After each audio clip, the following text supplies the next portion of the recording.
एक बार की बात है, बिल्लीपुत्तुरार का पैतृक संपत्ति लेकर अपने छोटे भाई से झगड़ा हो गया। निर्णय के लिए वह राजा के पास गए। राजा भी उनकी विद्वत्ता से प्रभावित था। संपत्ति के कारण भाई के प्रति उनके दृष्टिकोण को जानकर उसे आश्चर्य हुआ।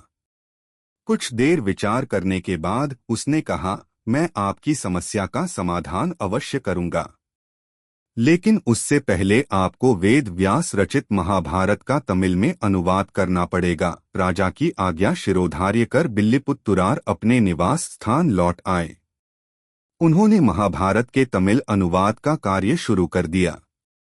अनुवाद कार्य पूरा करने के बाद वह उसे राजा के पास ले जाने लगे तो उनके मन में एक विचार आया, राजा ने संस्कृत के किसी अन्य ग्रंथ के अनुवाद का कार्य क्यों नहीं सौंपा?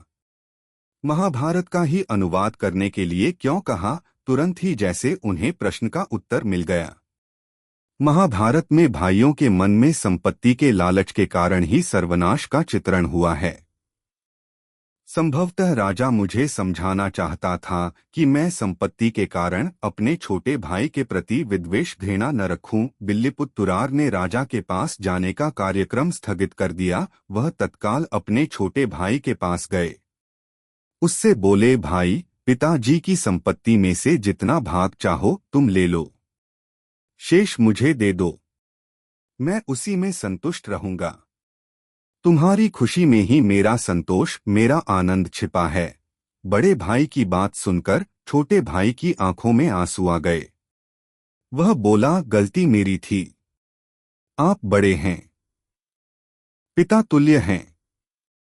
जितनी संपत्ति आप चाहें ले लें, शेष मुझे दे दें। मुझे आपका हर निर्णय शिरोधार्य होगा।